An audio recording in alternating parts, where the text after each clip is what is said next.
Olá, seja muito bem-vindo, seja muito bem-vinda ao Parresia Podcast. É uma alegria ter você aqui conosco, acompanhando mais um dia, mais um episódio desse nosso apostolado.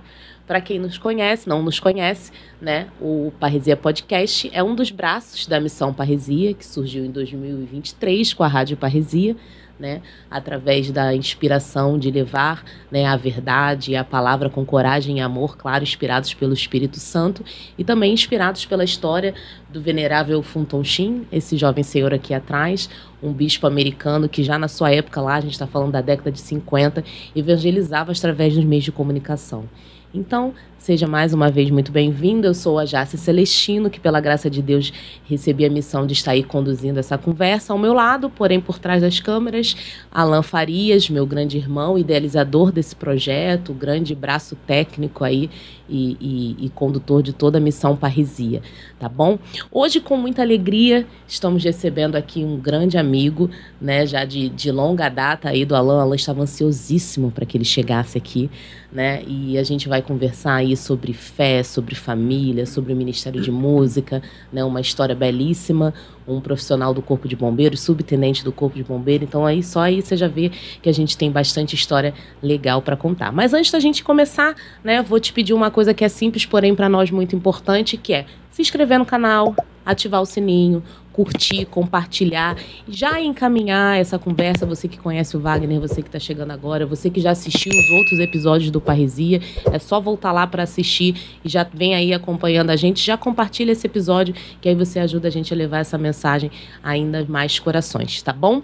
E hoje nós vamos começar de uma maneira diferente. Por quê? Porque nós estamos com um ministro de música aqui.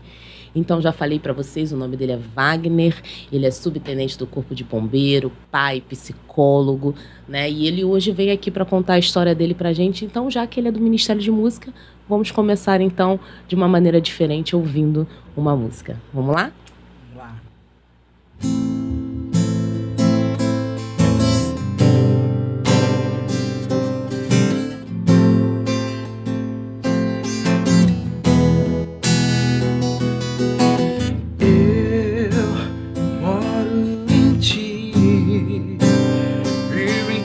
Sombra, és minha muralha, oh meu Deus, confio em ti, sei que me livrará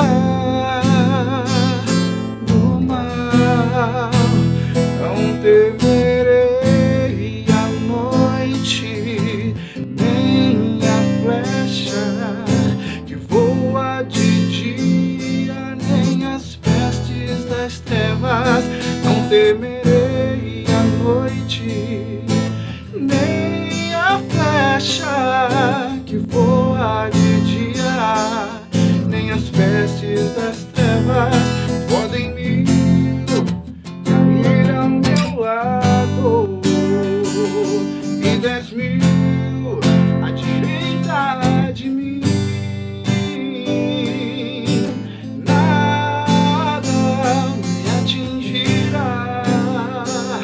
Pois sei que aqui está, debaixo de tuas asas me refugiarei, será o meu escudo, nada temerei. Debaixo de tuas asas me refugiarei, será contigo vencerei.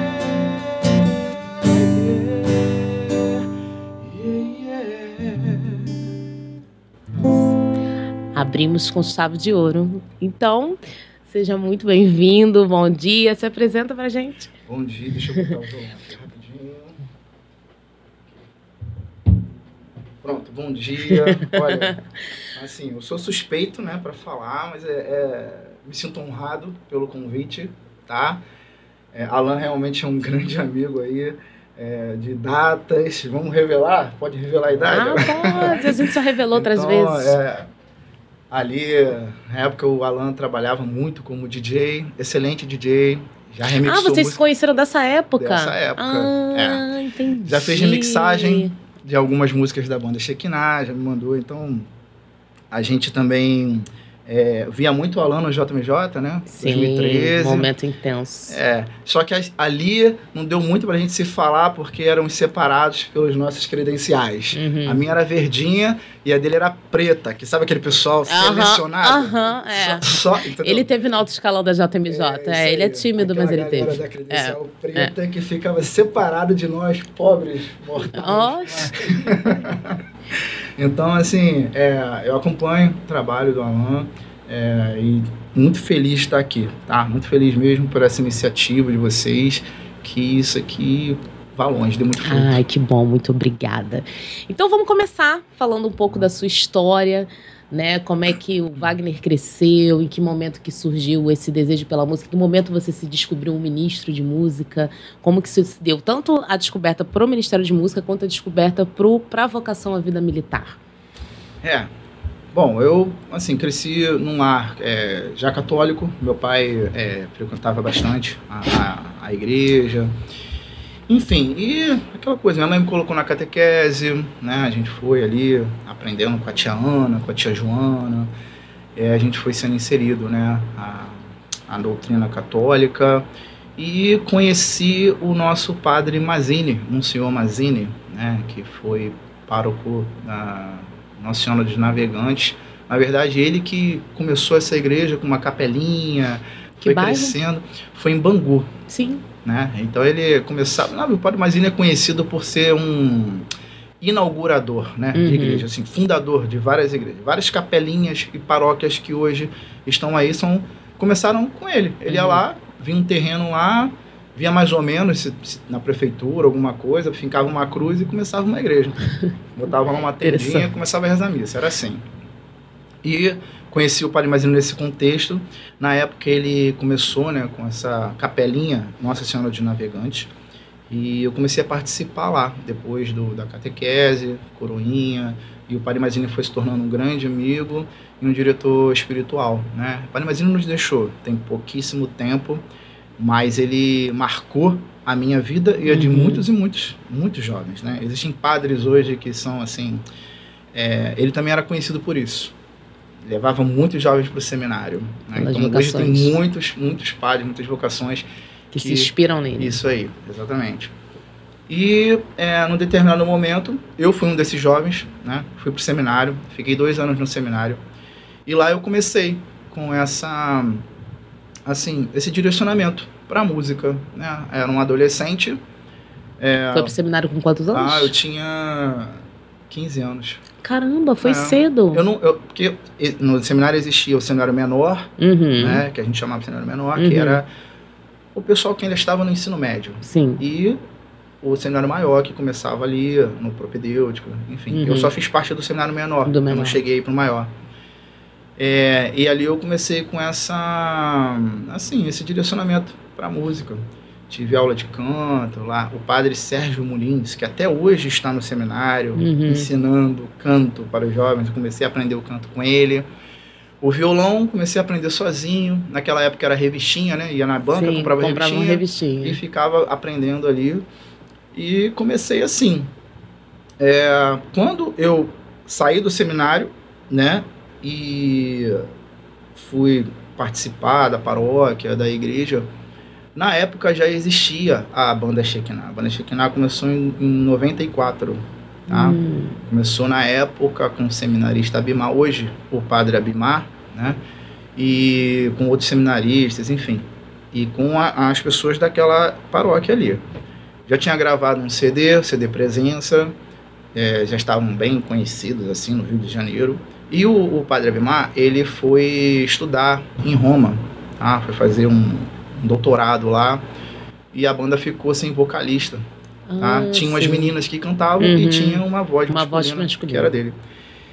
Como eu já cantava na igreja, resolveram me convidar para substituir a voz do padre. Que responsabilidade. Eu tentei, né? E o trabalho começou ali, com a Shekinah, né? A Shekinah, tiveram várias mudanças, até que nós tivemos uma formação nova, né, a partir de 2009, mais ou menos, onde a gente começou a gravar o CD do Outro Lado da Linha, tá? Um CD também que, graças a Deus, assim, foi amplamente assim, conhecido aqui no Rio de Janeiro. E depois a gente gravou um DVD, né? Nada disso existe mais, né? Não existe. Mas a gente fez isso. Gravamos um DVD em 2012. Demorou um pouquinho por conta de captação de dinheiro, porque é caro, né? Caríssimo. E em 2014 nós lançamos esse DVD. Também, graças a Deus, assim, foi um sucesso, assim. A gente ficou muito feliz com isso. E com o tempo, os integrantes da banda, né, foram formando suas famílias, fazendo faculdade, e a gente ensaiava muito. A gente primava muito pela qualidade da banda. E foi ficando escasso o tempo, sabe? E a gente cada vez menos se encontrava, cada vez menos ensaiava, e a banda foi estacionando, foi parando. Continuamos amigos, não teve briga, não teve nada disso, graças a Deus.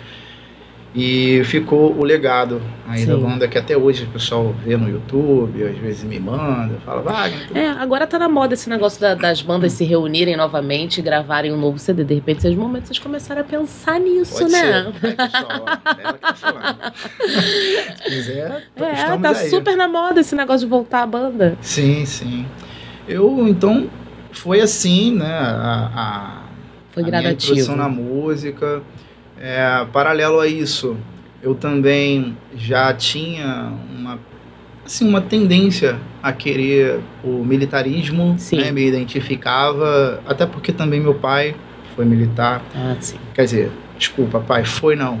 É militar. Nunca pode falar. Não é mais fuzileiro naval. Não existe ex-fuzileiro naval. Cresci ouvindo isso. E tinha, né, essa, digamos assim, preferência pela área militar, prestei alguns concursos, até que consegui passar no Corpo de Bombeiros. Isso você já tinha você passou quanto tempo de discernimento dentro do seminário? Eu passei 2 anos. 2 anos de discernimento. Aí decidiu que não era vida sacerdotal, aí voltou, entrou para Shekinah, e nesse momento que já estava estudando para concurso. Foi tudo junto? Tudo junto, fazendo concurso. Passei no Corpo de Bombeiros no ano 2000, ingressei no próprio ano 2000 e tô lá, há 25 anos. E a família chegou em que momento? Já era militar? Eu já namorava, desde 2018, já namorava. A Karina acompanhou todo esse processo e nós nos casamos em 2005. Já era militar, tinha trabalho com a banda, tudo nesse meio aí. Sim. E aí, a jornada mundial foi 2013. 2013. Eu lembro pela idade da minha filha, que mãe é assim, a gente calcula tudo pela idade do filho, né? Já ia falar, a Teresa tinha 3, 2013. E foi nesse momento em que a banda Shekinah tava ali, né? Nas paradas, digamos assim, né? Sim. A gente já tinha o CD, tinha gravado o DVD, mas não tinha lançado. Mas a gente tava jogando, né? Umas pílulazinhas assim no YouTube e tal. Sim. E realmente, a banda tava bem conhecida, tava tocando muito na rádio na época. E houve uma pré-seleção, né? Eu ia perguntar isso agora. Gente, isso é um detalhe importante da história. Eles só cantaram pro Papa. Só. Entre todas as bandas do Rio de Janeiro, inclusive umas famosíssimas, eles cantaram pro Papa. Mas aí conta agora como é que foi esse processo. Houve na verdade, eu e o outro vocalista da Shekinah, na época, o Carlão, meu amigão Carlão, a gente entrou meio que no meio do processo. Né? Porque, assim, vamos ser sinceros. Não vou dizer que é preconceito, não. Mas vamos dizer que a galera do rock é meio vista assim de... vocês depois. Vocês depois. Vocês tocam rock. É meio estranho isso aí. Sim. Não encaixa na missa, não encaixa na adoração do Santíssimo. É verdade. Não encaixa em nada. Então vocês tocam músicas de Há controvérsias. Enfim. Essa época vivia essa realidade, né? Então, vamos dizer que nós não éramos, a princípio, os primeiros a serem lembrados, né? Mas a providência de Deus, assim, ninguém segura, né? Então, aconteceu essa pré-seleção, já haviam alguns ensaios que eles iam fazer um coral de 100 vozes. para cantar nas missas com a presença do Papa Francisco, que tinha acabado de ser acabado de assumir uma o posse na pontificado. época. E aí, no meio do processo, parece que houveram algumas desistências, alguma coisa nesse sentido, e recebemos um convite. Chegamos lá meio que pulando a janela do bonde, né? Já estava no meio do ensaio, dos ensaios, a gente teve que pegar rapidinho, as vozes sendo distribuídas e tudo. E ali, nesse momento, eu também conheci muita gente. Meu amigo diácono Alberto Araújo, lá de Niterói, que tem um trabalho sensacional, tá? Se vocês quiserem indicação, eu indico para vir aqui no podcast. Que será um prazer. É uma pessoa, assim, eu sou suspeito para dizer, mas maravilhosa. Músicas lindíssimas, inspirado demais, né? Uma família linda também. Conheci ali o diácono, Aline Ventura, a gente estreitou também nossa amizade. Enfim, muita gente. O cantor Alisson Castro, também um grande amigo. Estreitei mais amizade com o Silvio Júnior, da rádio. Enfim, muita gente. E foi uma história bonita, uma experiência sensacional. Uma coisa que me marcou demais na jornada foi a última missa, lá em Copacabana. 4 milhões de pessoas na praia. Eu tava lá. Eu era uma Eu olhava lá em milhões. cima, olhava lá. Não conseguia ver o final. Eu não vi o final, né? Não conseguia ver o final. E eu lembro que após a comunhão, não houve imediatamente uma música, né, pós-comunhão. E nesse momento, eu só ouvia o barulho do mar. Era um silêncio, uma coisa que, só de falar, eu fico arrepiado de lembrar esse momento aí. 4 milhões de pessoas em silêncio. Oracional, pós-comunhão. Foi o que mais ficou marcado assim para mim. Eu falei, caramba, a nossa igreja, ela é viva no silêncio, né? Ela está viva aqui no silêncio. Então marcou muito esse momento. E até hoje a gente traz aí, né, as amizades, os contatos com as pessoas, e fica na nossa memória aí, afetiva e espiritual. Eu acho que a JMJ ela é um marco na vida de... quem pôde viver a JMJ de verdade, né? Eu acho que ela é um marco na vida de todo e qualquer cristão. A gente já recebeu aqui o Alexandre, né? A gente vai ter um episódio com ele e ele fala, né? Ele é fundador de uma comunidade. Tantos anos de comunidade, a experiência mais marcante da vida dele, no testemunho dele também, é a JMJ. É impressionante. Sim, porque mobilizou todas as igrejas católicas do Rio de Janeiro, recebendo os peregrinos,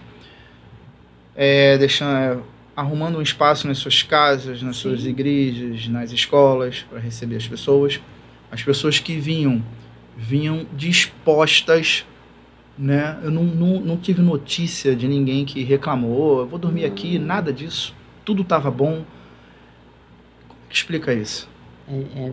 Realmente é o ser humano negando ao seu conforto, a sua, digamos assim, a si mesmo, né? Negando aquilo que quer para poder estar inserido, né, num momento de unidade e de propósito.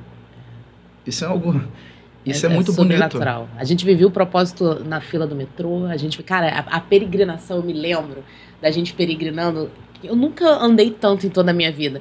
Mas eu me lembro que quando acabou a peregrinação, eu falei, gente, eu andei isso tudo. E aí você passava por aldeia, por índios, sabe? Os irmãos indígenas, né? Com os vestes, sabe? Foi o momento mais lindo, acho que eu já vivi na minha vida, aquela unidade, as pessoas ali, olha, foi realmente muito marcante. E o engraçado é que, como a gente estava recebendo pessoas, né, de vários países do mundo, espalhados pelo mundo, a gente podia tentar, assim, era um choque cultural. Não.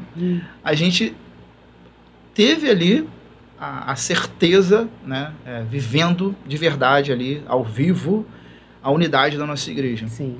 Nós falávamos a mesma língua, dentro da nossa doutrina. Em qualquer lugar. Você ia comprar um pão, você ia subir o ônibus, você ia pegar o metrô, você ia... Qualquer lugar. Você andava na rua e você via pessoas ali. Pois é. Nossa. Isso que é sensacional, sabe? De tudo que a gente sempre ouviu e essa oportunidade de vivenciar.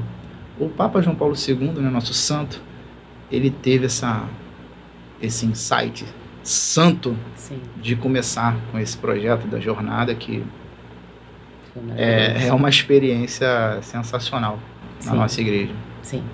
E aí a gente está falando de jornada, falamos de Shekinah, mas qual que é o papel mesmo da música na tua vida espiritual? Olha, a música é assim, obviamente que a gente procura o profissionalismo, a gente procura o estudo, a técnica, a gente procura às vezes até... A gente acaba se cobrando muito, né? Uhum. Eu sou uma pessoa que... Nisso aí a psicologia acabou me ajudando, né? Uhum. Eu sempre fui uma pessoa muito autocrítica de me cobrar. E eu sei que isso tem um lado bom, tem um lado ruim, né? Porque você evolui naquilo que você se propõe, mas você sempre se sente menor por algum motivo, né? E foi assim na música. Porém, eu me encontrei... no sentido de oração, de intimidade com Deus, cantando. Por mais que a gente já tenha feito CD, DVD, a gente tocou na Fundição Progresso, a gente tocou na Tradição, a gente tocou em Florianópolis, a gente fez vários shows assim, bem expressivos.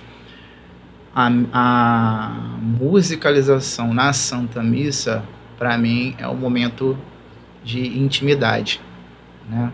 Então, algumas pessoas que me conhecem melhor, tudo bem, gosta de mim. Quando não me conhece muito, acha que eu sou um pouco metido, mas não é isso. É porque quando chego na igreja, eu procuro focar muito ali naquilo que eu vou fazer, né? Claro, olho a liturgia, sigo a liturgia. O ministro de música na missa, ele tem que ter muita atenção, ele tem que ter muito, digamos assim, ele tem que ser aquele acessório realmente para ajudar naquele milagre que está acontecendo ali, no sacrifício que é feito em toda a Santa Missa. Então é responsabilidade. E tudo isso, esse foco, essa atenção, né, essa preparação para esse momento, me deixa ali centrado. E nas músicas, durante a missa, eu tenho a oportunidade de, através das canções, ter essa intimidade. Sabe, é difícil explicar isso, né? É difícil explicar isso. Cada um tem a sua experiência. De alguma forma, né, de ter essa experiência, essa sensação bem interna, mas eu sinto de verdade a presença de Deus assim, dentro de mim, e usando o meu dom. Eu sempre pedi a Deus que utilizasse esse dom, que foi Ele que me deu, então eu coloco sempre em prol, a serviço de Deus, a serviço da glória de Deus, né? Então a Santa Missa ali para mim é esse momento. Então a música para mim é isso. Resumindo tudo, né? É uma oportunidade que eu tenho de ter uma experiência íntima com Deus quando eu estou cantando. Sim. Vamos aproveitar então, já que a gente falou de JMJ, experiência íntima, vamos... O que você lembra? Traz uma música aí, que te marcou? Olha, a gente tocou... Nesse momento, tinha uma música chamada Dom Maior, uma música da banda Shekinah, né? As músicas da banda Shekinah são de composições minhas, né? O pessoal abraçou, acreditou nas minhas canções e a gente seguiu. Essa música, Dom Maior, ela, assim, fala, digamos assim, de um período de transição, de processo da vida da pessoa, que a pessoa, ela tem uma parte que fala que se olha no espelho, não é mais o mesmo, enfim, mas no final de reconhecer, né, a verdade em Cristo. Então vamos lá, um tempinho que eu não toco ela. Vamos lá, é assim.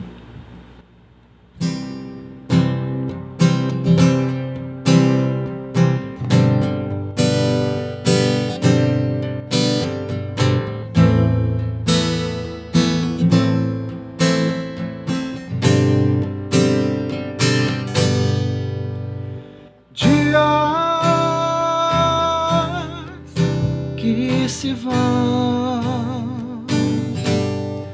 mas o que importa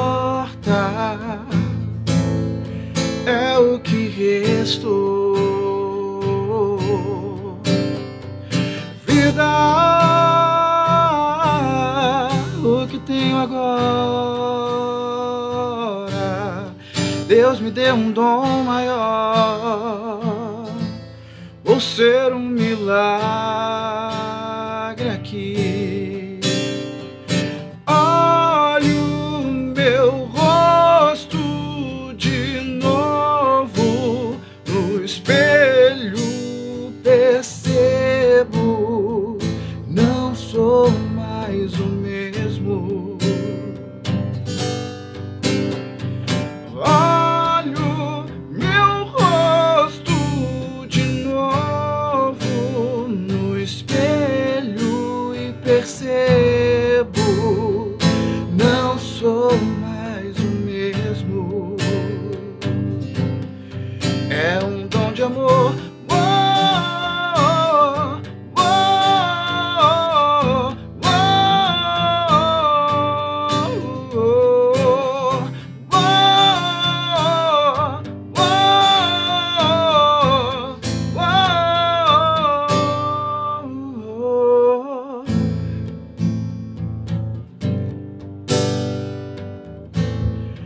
Meu coração ficou o sentimento que revelou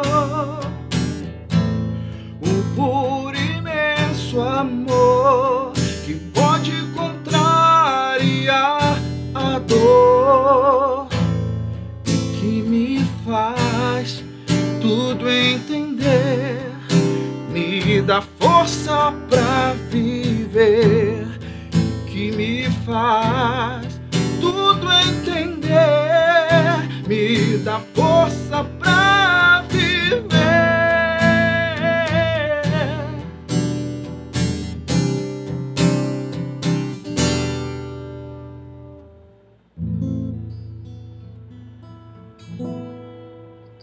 Acho que eu ouviria mais um pouquinho.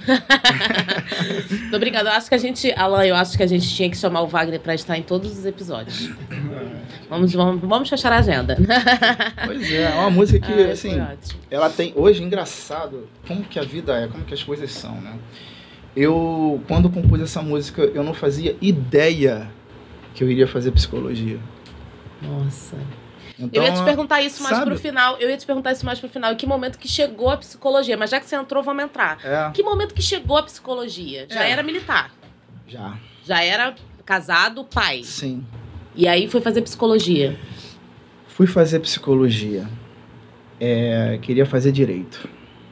E a psicologia entrou na minha vida. Parece que... Como é que eu vou explicar isso? Tem coisas que são difíceis de explicar, né? Pela letra da música, você vê que ela tem uma mensagem, mas ela tem uma mensagem de cunho muito psicológico, né? E eu acredito hoje, olhando para essas composições, que não é só essa, mas que isso é isso que Deus queria para mim, sabe? Porque em 2020, no iniciozinho da pandemia, mas o que aconteceu comigo não tem a ver com a pandemia, né? Eu passava, em 2019 foi um ano muito pesado para mim, muito complicado. Nós tivemos, inclusive, assim, não só na vida pessoal, enfim, mas no Corpo de Bombeiros nós tivemos 4 perdas de 4 amigos, né, que faleceram numa ocorrência de incêndio no centro da cidade. E naquela época eu estava muito inserido nesse processo, né? Eu trabalhava na Diretoria Geral de Assistência Social do Corpo de Bombeiros e ali nós assumimos a responsabilidade de estarmos presentes tanto na vida, de dar a notícia, né, para as pessoas, as assistências sociais tiveram que acompanhar, nós tivemos ali que dar o apoio necessário, eram pessoas que nós conhecíamos, né? Então foi bem difícil. Dos 4, eu fui em 3 funerais, né? Um deles, um colega da minha turma. Então foi um momento assim que eu acho que foi só um start para o que eu comecei a sentir no início de 2020. que foi uma ansiedade tão forte, né, chegando a um TAG, né, um transtorno de ansiedade generalizado, que me fazia, acho que muita gente vai se identificar agora, tá? Que me fazia ter falta de ar, me fazia ter tremedeira, me fazia ter um início de pânico, né?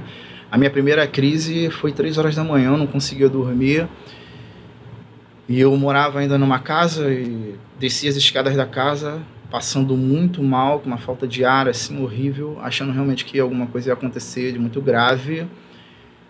E a minha reação foi correr, eu saí pela rua correndo, sem rumo, assim, desesperado, né?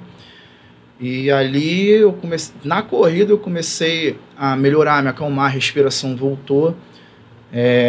Na verdade, você não deixa de respirar, de oxigenar, mas é uma sensação de que a respiração, o ar não te sacia. E isso te causa um desespero, né? E depois eu fui entender, depois que eu fui estudar, eu fui entender descarga de adrenalina, e aí a corrida acabou ajustando isso, mas é um caminho errado, né? Na verdade, você tem que fazer o caminho psicológico inverso, na contramão, para que você possa, enfim, dominar e enfrentar com ferramentas, né? Esse momento, essa crise. E foi algo novo. Eu me achava muito forte, achava que eu conseguia enfrentar tudo, que nada conseguiria me abalar psicologicamente. A gente assume isso, né? É um pouco da vida militar também, né? Vocês são obrigados a serem fortes, né? Sim. Somos doutrinados a resolver. Sim. Independente da dor, independente do que esteja acontecendo ali. Não tem outra resposta. A gente tem que resolver. Estamos numa situação e temos que resolver.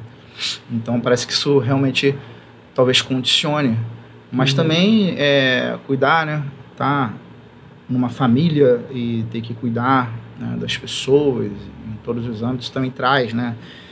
Digamos assim, um peso em alguma medida. Mas eu achava que não conseguia. E aquilo dali me startou algumas coisas também, porque eu já tinha ido visitar a ala da psiquiatria no próprio Corpo de Bombeiros, e eu tinha visto um amigo meu lá que estava internado, e tinha visto aquela cena dele dopado fora, assim, e eu já comecei a me imaginar naquilo, porque a ansiedade é isso, né? Generalizada. Tudo de ruim do futuro você começa a achar que vai acontecer, e inserido naquela sensação que eu estava, né? Então fui procurar ajuda. Procurei ajuda. Tem um grande amigo meu do Corpo de Bombeiros também, também é subtenente Wellington, ele é psicólogo. Nessa época ele me ajudou. Há pouco tempo eu falei para ele que ele me ajudou, ele nem sabia. Né? E ele ficou assim, feliz, né? Porque a nossa felicidade de psicólogo é ter esse feedback, eu senti esse feedback. E acabei tendo que ficar por um tempo, né, tomando medicação. Foi pouco tempo, foram 4 meses, né, fiz o desmame direitinho, tudo direitinho. Fui melhorando e comecei a estudar o que estava acontecendo comigo. Quando eu comecei a estudar, sabe é como se fosse um corredor que você passa todos os dias e tem um destino no final desse corredor. E tem algumas portas nesse corredor que você nunca abriu. É como se eu tivesse um dia aberto uma dessas portas e eu descobri que ali tinha muito mais do que um corredor. Tinha um mundo inteiro, invisível, porém real. Sabe? Isso lembra alguma coisa, né? Mas, enfim, existe um mundo invisível e real. E eu fui estudando esse mundo, me encantei por esse mundo, desisti do direito, fiz psicologia, me formei. E a psicologia, ela mudou a minha forma de enxergar a minha vida, a forma de enxergar as outras pessoas, a forma de enxergar o mundo, tá? Me deixou uma pessoa mais tolerante, me deixou uma pessoa mais paciente, me deixou uma pessoa que dialoga mais, conversa mais, menos intolerante. Ou seja, a psicologia me fez mais católico, por incrível que pareça. Ela te converteu mais. Me disseram que eu ia fazer psicologia, que eu ia perder minha fé. Mas fala isso quem não conhece a Jesus, né? Verdade. Que quando você conhece a Jesus, você percebe que Jesus tem uma mensagem psicológica incrível. E ali, naquela época, não existia, né, um estudo, não tinha de onde tirar. Então, realmente é uma sabedoria divina, de entendimento, sabe, bem profundo do que é o ser humano. Tá? Então, Jesus fez, ele elaborou as mensagens através de parábolas para ver se a gente conseguia entender. Né? Mas, graças a Deus, Deus nos dá a inteligência de poder desmistificar tudo isso. E hoje, através do estudo da psicologia, estudando os filósofos que precedem, que embasam, né, os conhecimentos teóricos, que embasam a ciência, né, psicológica, eu percebo que, nossa, Cristo falava algumas coisas que esse cara está falando agora, sabe? E a ciência embasou. Então não teve como. Eu me tornei mais católico fazendo psicologia. Sim. E aí, você atende clinicamente? Atendo. E aí, como é que você divide aí o trabalho da vida militar com atendimento clínico? Existe esse tempo? Que momento você come? Existe. Em que momento você se alimenta? É porque assim, hoje, o atendimento online ajudou permitiu muito, que nós tivéssemos diversificar assim, os horários. Você terminou pós-pandemia, né? Você terminou a faculdade já porque antes da pandemia era proibido, não era isso? Não. Antes, não. Antes, na verdade, a pandemia, ela, digamos assim, ela correu com, assim, a produção, como é que fala? A logística, né, da coisa, da tecnologia, para que a coisa acontecesse com mais qualidade, tá? Já existia, precisava de uma permissão, tá? Você tinha que passar por uma avaliação, tá? O próprio CRP, né, fazia, você se inscrevia, você tinha que mostrar o espaço, enfim. Hoje já não existe mais isso, por quê? Porque os meios tecnológicos avançaram a ponto de que você tem como ter essa qualidade, né, no atendimento. Porém, é uma coisa também pessoal, sabe? Tem terapeuta que não gosta e tem paciente que não gosta. Então tem que encontrar um melhor ajuste aí, tá? Até porque também algumas atividades, aplicação de teste, não tem como você fazer online, né? Precisa ter um espaço. Agora, tem esse atendimento online que te possibilita essa migração de horários, né? E eu tenho sábado também. Tenho sábado para trabalhar. E aí você dedica aos seus pacientes? Sim. Maravilha. A gente acabou indo um pouquinho mais para frente, que eu ia falar da psicologia um pouco mais na frente. Mas vamos voltar um pouco à tua história da vida militar. Eu acredito que todo militar, né, que vive como um subtenente do Corpo de Bombeiro vive, né, como a gente imagina, tem alguma história que marcou, né? Você tem uma história que para você seja mais marcante lá na atuação mesmo enquanto bombeiro? Olha, tem algumas, que eu vi acontecer, que aconteceram comigo. Assim, eu comecei a trabalhar no Corpo de Bombeiros em Angra dos Reis, né? E muito jovem ainda, né? Tinha 20 anos. Muito jovem. E já fizeram as contas, né? 20 anos, 25, já sabe a minha idade. E aí a gente trabalhava ali perto da rodovia Rio Santos, e essa rodovia era assim: quando a gente via o céu nublar, a gente já colocava a roupa de prontidão. E esperava. Infelizmente, a gente já sabia que alguma coisa iria acontecer, né? Numa dessas ocorrências, quando bradou, né, a gente chama de brado, toca lá os sinais, né, codificados para a gente saber o que é. A gente saiu na viatura, chegamos lá, tinham 2 carros que colidiram, né, a pista molhada, e um dos carros estava acabado, não tinha como ter algum sobrevivente ali, né? Então, assim, aí resumindo a história, nós começamos a socorrer as pessoas do outro carro, que o carro estava mais inteiro, e nesse carro, né, as pessoas da frente, né, faleceram, e atrás tinha uma outra pessoa que não faleceu, mas ficou em um estado grave, e tinha um bebê conforto ali, né? O carro todo amassado. O carro Sabe, fazer uma analogia assim, é como se você tivesse uma bolinha de gude e você pegasse uma folha de papel e amassasse e dentro da bolinha de gude, tudo estava amassado, menos o espacinho da bolinha de gude. Sim. Foi exatamente isso que aconteceu. Então o carro estava todo amassado, todo quebrado mesmo, e esse espacinho onde estava o bebezinho não aconteceu absolutamente nada. Então eu olhei aquilo, ninguém entendeu, falou, bom, pela fragilidade, né, um bebê deveria ter ali uns 6, 7 meses, ele poderia ser até o mais, assim, na lógica, né, a ter consequências mais graves, mas não, e ele não estava chorando, ele não estava desesperado, não estava nada, ele estava quietinho lá, paradinho, olhando. Tio me socorre. E o pessoal tirando lá, usando um aparelho que corta, né, o metal do carro e tal, tirando, usando a técnica, e quando chegou nele, ele estava lá, tranquilo, quietinho, sabe?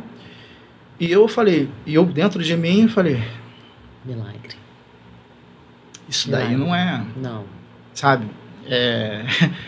Então pude presenciar isso. Presenciei também uma reconciliação, né?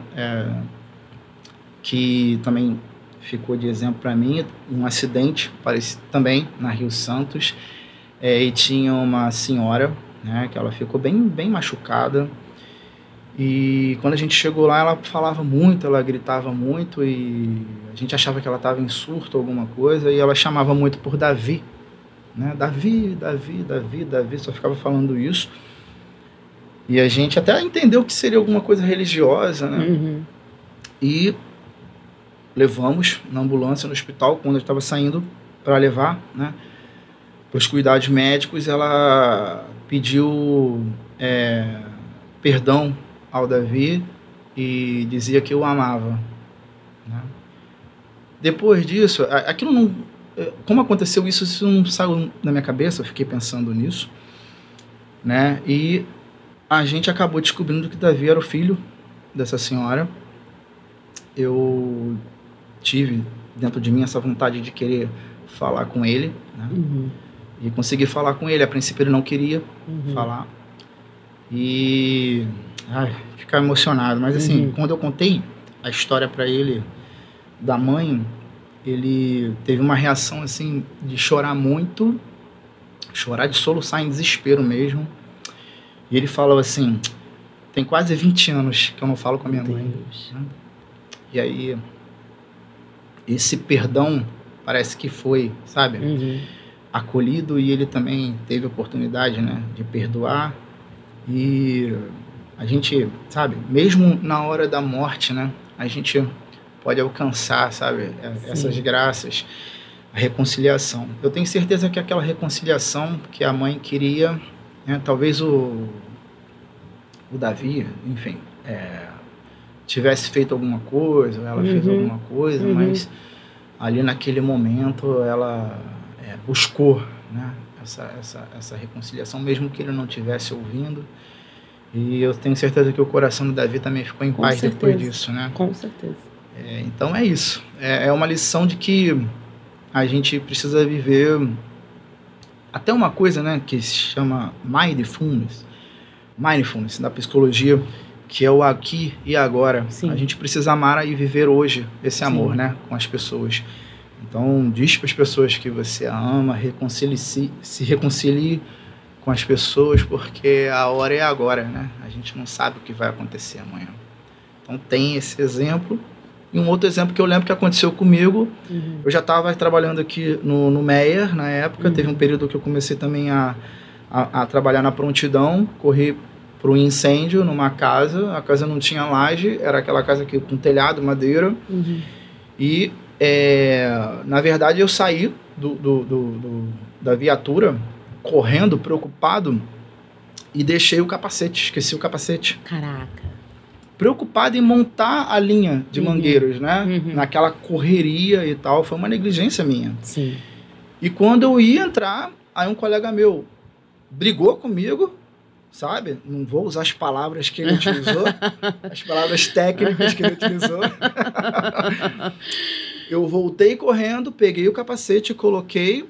Quando eu entrei na casa, uma dessas madeiras, ela caiu exatamente, pum, na minha cabeça.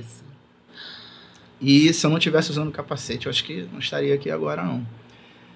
Então, mesmo daquele jeito bruto, acho que Deus usou, né, aquele meu amigo ali nessa observação para... Deus, olha, esse daí não é o seu momento, não. Então, vou usar seu amigo bem delicado aqui para você colocar o seu capacete. Querido. E até hoje, é um capacete antigo que não está mais em uso, então eu tenho ele em casa e até hoje tem a marca lá da madeira. Meu Deus, que loucura. E como é que é para você viver a vida de fé nesse ambiente? Né? No ambiente de dor, de angústia? Qual que é o papel da fé e como que, né, você experimenta ali essa vida de fé? Agora eu não estou mais assim na prontidão, eu cumpro expediente, né? E assim, é uma postura, né? Assim, a fé, ela acaba fazendo parte de você. Ela molda a tua personalidade, né? Ela molda os teus valores. Então ela acaba produzindo um padrão de comportamento. Não é um padrão de comportamento fácil, porque a gente tem que se negar, a gente tem que negar a nós mesmos, os nossos ímpetos, né? Aos nossos sentimentos. É natural termos sentimentos, temos revolta, indignação, raiva, até alegria demais, enfim. Porque e a gente, através também da fé, né, e da psicologia também, fazer essa regulação, né, e acaba formando esse comportamento. Eu não sou aquela pessoa que fico falando de Jesus, fico sendo aquela pessoa, sabe? Mas eu procuro, digamos assim, testemunhar com a minha vida, com a minha postura, né? Quando eu estava no socorro, também, sabe? Tudo que a gente via, a gente olhava, eu olhava com um olhar, digamos assim, da fé espiritual, para entender e ter a sensibilidade, né? E nessa época também não tinha a psicologia na minha vida.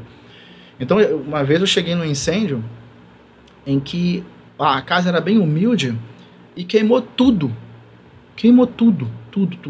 E o rapaz, era um rapaz mais ou menos de uns 30 anos, ele estava chorando muito, né? E ninguém entendendo por que ele estava chorando tanto, quer dizer, perdeu tudo, entendendo nesse sentido. O que eu quero dizer é o seguinte, depois, conversando ali com ele, porque na hora sim, é muito técnico, né? Então você acaba deixando, é natural, né? Não que você não tenha sentimentos, mas você diminui um pouco essa percepção de sentimento e aumenta, leva mais para cima o pensamento técnico de como extinguir aquilo. Como eu vou resolver isso aqui? Quando tudo estava se terminando, eu cheguei perto, conversei, e ele estava sofrendo muito com o passarinho dele. Ah, coitado. Sabe? Que morreu no incêndio, estava ali dentro da gaiola. E naquele momento ali eu tive essa oportunidade de dar uma palavra de consolo para ele, né? Pela fé. E ele pôde ficar um pouquinho melhor. Então ele estava sofrendo não pelos bens materiais, né? Mas pelo apego emocional que ele tinha lá com o bichinho de estimação dele, né? Então são assim, nesses momentos que a gente tem as oportunidades, né, de colocar o nosso entendimento espiritual. Eu sei que a linha, né, de muitos cristãos é falar diretamente e tal. Eu não tenho muito essa linha, mas graças a Deus, assim, eu vejo que produz frutos. Sim. Em algum momento a gente acaba lançando mão, não tem como, né? Não tem como separar, né? O Wagner do Wagner cristão, do Wagner, na verdade, é a mesma pessoa, né? Em algum momento isso é verdade. E o Corpo de Bombeiros, ele tem um padroeiro, você conhece a história? Sabe quem é? Olha, o padroeiro do Corpo de Bombeiros chama-se São João de Deus. Eu não sabia. São João de Deus. E eu também, assim, eu conheço, né? Eu trabalho junto com os 2 capelães também. Toda quarta-feira nós temos a missa na capela do Corpo de Bombeiros, lá no quartel central, em frente ao Campo de Santana, toda quarta-feira ao meio-dia. E eu tenho a oportunidade de, há mais de 20 anos, musicalizar essas santas missas. Sério? Que legal! Tem essa oportunidade. E ali eu conheci, né, o padroeiro, toda a sua história. Ele é um santo português, né? Ali, viveu ali pelo século XVI e ele tinha uma vida um pouco errante. Ele foi soldado, foi pastor, vendedor, né? E viajava muito ali, andava muito pela Europa, pela África. E num determinado momento, ele, acho que em Granada, na Espanha, né? Ele ouviu uma pregação, ele ouviu um sermão de um outro santo, São João de Ávila. Na época, né? Assim, é um doutor da igreja, né? É um filósofo também. E a partir desse sermão, ele teve uma visão renovada de vida. Mudou a vida dele. Mudou tão radicalmente ao ponto dele doar tudo que ele tinha de bens para os pobres e viver uma vida de miséria, pedindo esmola, enfim. Esse comportamento, né, não foi visto tão bem. Então, acharam que ele estava ficando louco. Colocaram ele num hospício, né? Então, se hoje, em 2025, aboliram os hospícios por causa do ambiente insalubre, imagina naquela época, né? Então ele sofreu muitos maus tratos no hospício, só que ali, e hoje foi o que mais assim me pega, sabe, com João de Deus, é que ele começou a cuidar dos doentes mentais, né? Dos doentes em geral, mas de preferência ali, como ele estava no hospício de doentes mentais. E quando ele saiu, ele dedicou a vida dele a cuidar dos doentes. Então ele arrumou um local onde foi o princípio dessa ordem hospitaleira, né, de São João de Deus, que isso foi se alastrando pela Europa, né? E ele é padroeiro dos hospitais, ele é padroeiro dos doentes, ele é padroeiro da enfermagem. E na época, por ser um santo português, né, a coroa portuguesa, lá já existia, né, o bombeiro, então ele também se tornou padroeiro do Corpo de Bombeiros. E Dom Pedro II, quando estava aqui no Brasil, instituiu, por causa de alguns incêndios que estavam acontecendo, ele instituiu aquilo que se chamava Corpo Provisório de Bombeiros da Corte. E a partir daí, essa é a fundação, em 1856. Nossa, que lá no emblema do Corpo de Bombeiros você vê essa data. Nosso bombeiro foi fundado ali. E depois, com o tempo, foi se militarizando, foi tendo a estrutura que nós temos hoje.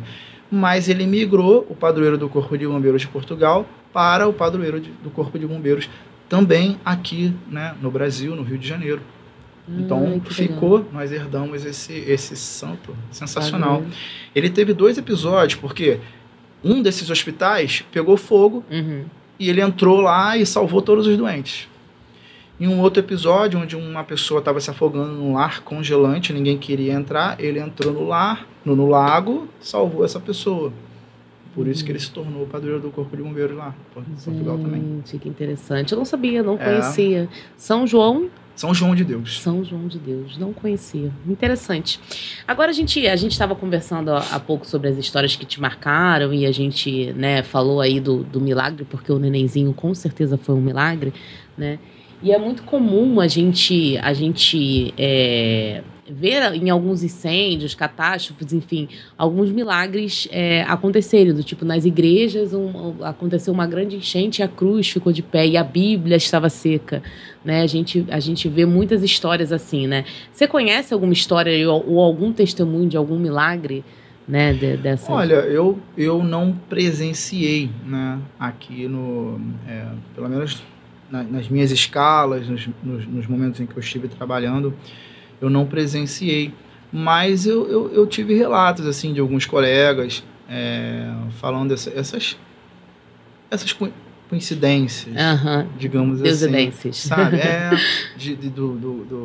Do cara no meio lá de tudo, ele achar um terço também intacto, né? Um terço de plástico, né, intacto, esse tipo de coisa, né? Que assim também não é interessante, né, ser divulgado, né, pro que a gente tem hoje. Não é muito interessante a gente fomentar esse tipo de coisa, mas a gente acaba buscando, a gente acaba sabendo. Sempre tem os sinais, sempre aparecem os sinais. todos os lugares. E a gente que tem esse contato, né, com a palavra, tem esse contato com a Eucaristia, a gente está sempre esbarrando com esses sinais a todo tempo, né? Eu imagino que você, enquanto bombeiro, deva esbarrar muito também com esses sinais. Fui bem na pergunta, Alan? Fui bem na pergunta. Sabe por que eu tô falando isso? Eu e a Alan, a gente faz... Conversa de bastidores agora, tá? Só um parênteses aqui na nossa entrevista. Eu e a Alan, a gente faz o roteiro juntos, né? E aí, eu escrevo, ele escreve até chegar. E você, né, nos convidados, a gente já passou umas 3 vezes entre a gente. E aí, eu sempre sou muito objetiva aqui, ó. Jornalista aqui, ó. Objetiva, vou na pergunta direto. O Alan faz umas perguntas de 3, 4 linhas, assim. Sim. E aí eu virei pra ele e falei, Alan, a gente tem que tomar cuidado, irmão, porque as perguntas estão muito longas e aí isso me enrola. Não tem, gente, não temos teleprompter. Se você quiser ajudar a Missão Parresia, por favor, vai ter um QR Code, já está aqui, ó, na tela. Tá vendo esse QR Code aqui? Você vai ajudar me trazendo um teleprompter, porque quando você vê a Jaciara gaguejar, a Jaciara se enrolar no que ela tá falando, é porque tudo tá aqui, ó, na cabeça. Aí o Alan me pega e me bota no roteiro assim, ó. Vou ler o que o Alan botou no roteiro.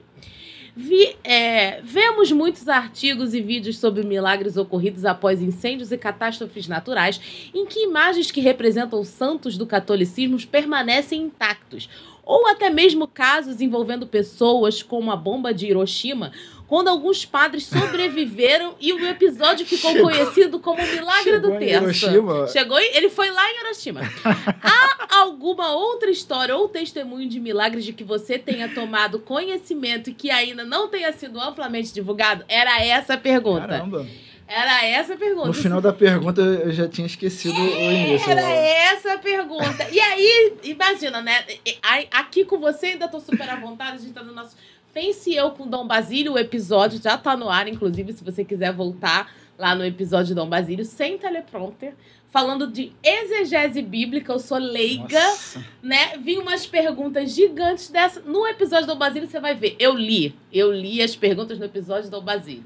Então, gente, vamos lá. Se vocês quiserem, sobe aí hashtag Melhor Alan, diminui o roteiro Alan para poder facilitar a nossa vida. Mas, enfim, parêntese feito, voltamos para a entrevista. O Alan, inclusive, eu sugiro que essa parte vire corte, tá? Bota corte. Reclamação interna. A hashtag ajuda já, Alan. Uma coisa assim, nesse sentido. Né? Mas vamos lá. A gente acabou já falando da psicologia, mas a gente ia trazer a parte da psicologia agora para o roteiro. Como é que você acha que, assim, nesse tempo, a gente tem falado isso em muitos episódios, assim, tipo, todas as entrevistas que a gente tem feito, muitos episódios, parece que a gente já tem milhões, né? Mas todas as conversas que a gente trouxe até aqui, a gente tem falado porque a gente está num momento de muita informação, né? Num ambiente de muita informação. E como é que a psicologia ela pode ajudar a gente a discernir isso? Eu vou até mudar um pouco essa pergunta, porque eu descobri que você é pai de adolescente assim como eu, né? Como é que é o nome dela? O nome dele é Pedro. É menino, é Pedro? Só tem o Pedro? Tem o Pedro e tem um menorzinho de 10 anos que é o Lucas. Então um tá na pré-adolescência, né? E o outro na adolescência. Né? Como é que a psicologia contribui? Como é que você acha que a psicologia ela pode ajudar a gente a encarar esse mundo da maneira que ele está? E você, enquanto pai, como é que você administra isso dentro da tua casa com os teus adolescentes? Bom, vamos lá. Para responder essa pergunta, eu vou ter que fazer um preâmbulo curto. Tá? Vou ter que alanzar aqui. Alanzar. Vai lá em Hiroshima. Vou ter que ir lá em Hiroshima para poder responder. Tá?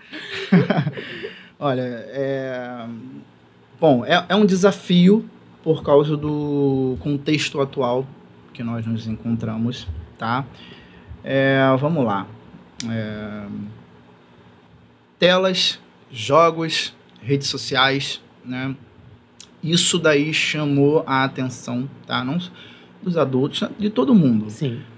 Só que isso nos adolescentes causa, assim, digamos assim, consequências no sentido da formação cognitiva, tá? Que é necessária nessa época para se tornarem adultos funcionais. Tá? Por enquanto não tem nem a ver com psicologia, tá? É só assim, de ciência funcional mesmo, de formação da pessoa, tá? Então, nós temos uma diminuição de foco, nós temos uma diminuição de atenção, de interesse de adquirir novas habilidades, de interação social, tá? Nós temos esse déficit no adolescente. Fora a fase do desenvolvimento humano que ele já está passando, que é típica dele, tá? Então esse negócio de ser extremamente egoísta, essa coisa de querer dormir tarde, acordar tarde, né, enfim, não assumir responsabilidade com nada, esquecer tudo, ser completamente indeciso, gente, tudo isso faz parte. Eu sei que a gente se irrita, a gente quer que ele evolua, mas a gente precisa ter essa tolerância e entender. Eles não têm a formação completa do córtex pré-frontal, que é onde está ali assim, o local que justamente define essas, digamos assim, essa resolução, esse raciocínio para se decidir as coisas, sabe? Então isso é diminuído nos adolescentes. E para compensar isso, o sistema límbico, que mexe com as emoções, ele assume esse papel. Então, praticamente todas as respostas do adolescente vão ser emocionais. Então, se ele ficar feliz, vai ficar muito feliz, ficar triste, vai ficar muito triste, depressivo, chorando dias. Se ele ficar com raiva, ele fica com muita raiva. Então, é uma característica normal, tá? E, como, assim, eu atendo um adolescente, é um desafio, tá? É difícil. Agora que eu estou começando a fazer com que ele se comunique mais, que ele fale mais. Aos pouquinhos ele está compartilhando comigo, né, os sentimentos dele, o que ele sente diante de algumas questões. Ele tem uma dinâmica familiar difícil, porque a mãe, né, ele mora com a mãe, mora sozinho com a mãe é separada e trabalha o dia inteiro, também tem essa questão da mãe, né? Então, eu até costumo dizer assim, na verdade não dizer, é normal. Quando a gente faz terapia, quando a gente é terapeuta, quando a gente é psicólogo de um adolescente, a família indiretamente também entra em terapia. Sim. Então eu sempre fico em contato com a mãe, explicando isso que eu estou explicando agora, para que ela possa compreender como lidar, né, com o adolescente, com o filho dela, e ao mesmo tempo mostrando para ele, porque adolescente é assim, você brigou com ele, você não ama. Sim. Você não ama. Ela não me ama, minha mãe não me ama, minha mãe me odeia. É assim que eles pensam. Na verdade, é a emoção falando, sabe? É essa extrapolação falando. Então, nós vivemos esse desafio, porque esse tipo de entretenimento, ela traz aquela dopamina bem facinha, sabe? Que é rápida, a satisfação, rapidinha. Sim. Eu olho um vídeo, dou risada, nossa, já estou satisfeito. Então você vê centenas de vídeos durante o dia. Uma droga. Né? Ao mesmo tempo que você fica viciado nesse tipo de dopamina bem fácil, bem baratinha, né? Não é aquela dopamina que você passa por um sacrifício para você alcançar. Você estudou, passou 3 anos estudando, passou num concurso. Dopamina, show, de qualidade, aquela que te condiciona, né, cognitivamente a entender como que você conquista as coisas importantes. Agora a dopamina facinha, ela tá a 2 cliques. Então não tem valor nisso, sabe? Não tem sacrifício para alcançar. E isso vicia, tá? E aí ele tá ali, é um excesso absurdo de informação, tá? A mente, ela funciona igual o corpo. Se você todos os dias correr 1 quilômetro, daqui a um mês você está correndo 2, 3, daqui a um ano você está correndo 10, você tem uma aceleração metabólica. O teu corpo acelera metabolicamente. Isso é normal, você come mais, tal. A mesma coisa a mente. Se você está trazendo excesso de informação, excesso dessa dopamina, vídeo, jogo, fala, o tempo todo na tela, ainda existe a questão, né, visual, de aceleração das células visuais que chega na mente, tudo acelerado, e você não consegue desacelerar isso rapidamente. Então isso vai atrapalhar no foco, na atenção, que pode trazer consequências para o estudo, né? A pessoa não consegue focar, não consegue ler 2 linhas sem se distrair. E aí, junto disso, vem um outro problema que, assim, eu não vou citar, claro, a gente não vai citar nomes porque eu não corro risco nem de ser antiético, mas a gente sabe que em todas as profissões existem bons e maus profissionais. Sim.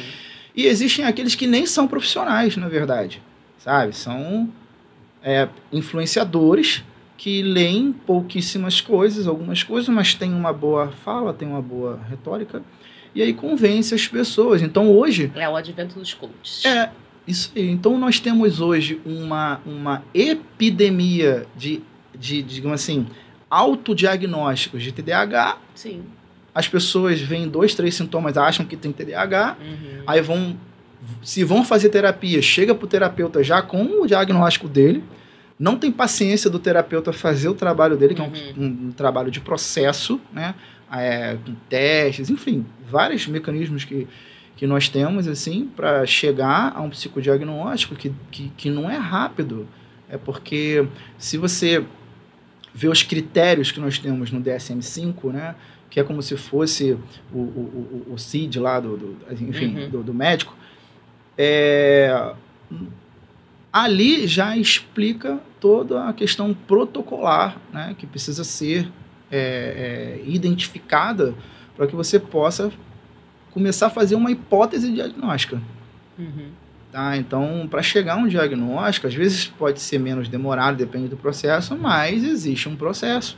Tá? Então, esse negócio de se autodiagnosticar, eu tô vendo que eu tenho 2 sintomas, nossa, eu sempre soube que eu tinha isso. É muito comum os adolescentes dizerem isso, eu tenho TDAH. Isso. É o meu TDAH que não deixa. Então, sabe, é complicado, porque nós temos, até isso é excesso de informação. Isso traz ansiedade.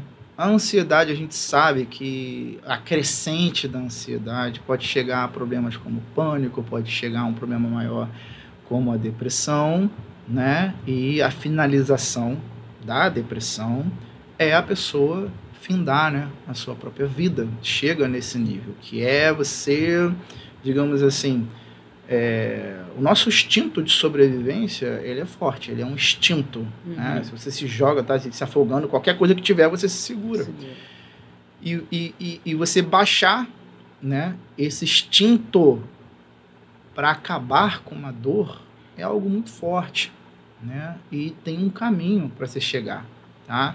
E às vezes o excesso de informação, nesse sentido também, terapêutico, psicológico, é muito prejudicial, sabe? Então a pessoa, ela tem uma dinâmica de vida disfuncional por conta desse excesso, né, de informação, de tela, e você ainda tem as caixinhas, né?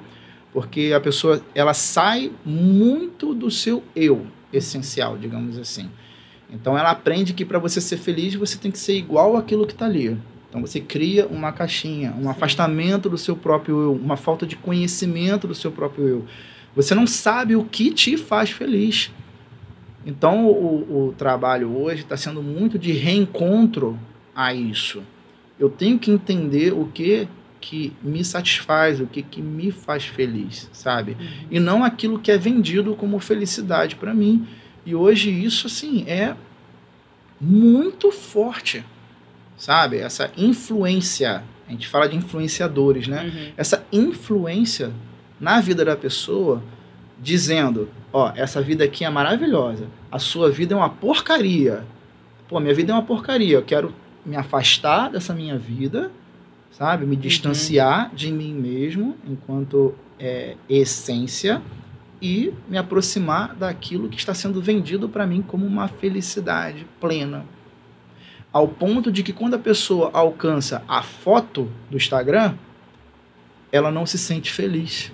E aí vem uma frustração absurda, o que engrossa mais todo esse quadro que nós vemos hoje de ansiedade, as pessoas com muita irritabilidade. A vida tem demandas corridas sim, mas isso está trazendo esse tipo de consequência, pelo menos assim.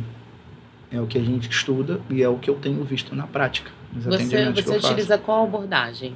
A minha abordagem é TCC. É terapia cognitivo-comportamental. Tá, e como é que funciona, basicamente? A terapia a cognitivo-comportamental, ela vai, assim... a gente acredita, assim, em crenças que as pessoas adquirem, tá, ao longo de suas experiências na vida. Vamos lá. Na vida, um bebezinho vai começar a caminhar, tá? A gente costuma dizer assim, que nós sempre teremos pequenos traumas e traumas, né? Mas o importante é superar. Os traumas existem para que a gente supere. Então, um exemplo só para entender, uma criança que começa a andar, ela não levanta e sai andando. Ela está andando, cai, aquilo é um trauma. Aquilo é uma frustração. Aquilo é algo inesperado. Ela pode sentar, chorar, né? Porque ficou frustrada, porque doeu, porque aquilo não é bom. Então imagine que depois desse trauma, a criança, não, eu não vou andar que é ruim. Desiste de andar. Ela nunca vai aprender a andar, sabe? Então, nós necessitamos passar por diversos processos na nossa vida para que a gente possa cognitivamente aprender a lidar com todas essas situações. No início da vida, isso é realmente uma formação, tá? Psicológica. Tá? Só que algumas coisas, elas não são, digamos assim, aprendidas de forma muito funcional. Tá? E aí vai formando as crenças. Quando nós chegamos principalmente na fase adulta, essas crenças são muito consolidadas. E se são crenças disfuncionais, como essa que eu estou dizendo, a pessoa tem uma percepção, né, das coisas. Passando por esse processo cognitivo disfuncional, gera um pensamento, que nós chamamos de pensamentos automáticos. Ele é automático porque a gente não pensa nesse pensamento. Vem como respira. Também disfuncional, o que gera um sentimento, tá? E que gera um comportamento. É um ciclo. Percepção, processo cognitivo, né? Pensamento, sentimento, sensação, resposta comportamental. E aí, como é que você demonstra para essa pessoa, como é que você tenta fazer uma reestruturação cognitiva, tá? É isso que a TCC, ela vai mais assim, né? Na terapia. Como é que você faz essa reestruturação cognitiva se a crença, ela é forte e ela é a verdade absoluta da pessoa? É muito difícil. Principalmente no adulto, né? Principalmente porque já está muito solidificado ali. Até porque as crenças, elas são formadas por situações de sensações muito fortes, né? Você está diante de uma situação muito complicada. Não só um trauma, mas uma situação da sua vida muito complicada, onde você não está pensando muito, você só quer se livrar daquilo de qualquer jeito, sabe? E aí você tem, quando a gente fica com um sentimento muito forte, a nossa tendência de raciocínio, nosso raciocínio diminui. Quando você está com muita raiva, você tem um comportamento, tudo sendo dirigido, tá, pelo teu sentimento. Você não está com a capacidade de raciocínio muito legal ali. É por isso que a gente tem que fazer algumas ferramentas, alguns exercícios para que a gente possa regular essa emoção, para que você volte ao pensamento e perceba seu pensamento. E se esse pensamento estiver disfuncional, as ferramentas terapêuticas estão ali para você questionar esse pensamento, que antes até você não questionava. Se primeiro você questionar esse pensamento, você está já batendo na porta da crença. Tá? Mas é um processo. E processo dói. E processo demora. Tá? Então, aquele processo de sentimento e que você quis resolver logo e fugindo, isso faz uma, digamos assim, uma situação cognitiva que fica salva ali no seu HD. Então, toda vez que tiver uma situação parecida, você quer agir dessa mesma forma. Tá? Porque vem aquela sensação, não quero sofrer isso de novo, eu resolvi daquele jeito. Assim, tecnicamente tá raso, tá? Sim. Mas é mais ou menos isso. É mais ou menos isso. O Augusto Cury, ele tem o Dr. Augusto Cury, que é psiquiatra, ele tem uma teoria chamada teoria da inteligência multifocal. E ele fala justamente isso, ele fala das janelas killers, quando as experiências são negativas, né? E as janelas lights quando as experiências são positivas. E ele falou que cada experiência da nossa vida abre uma dessas janelas. Se for uma experiência ruim, a killer. Se for uma experiência boa, a janela light. É justamente isso.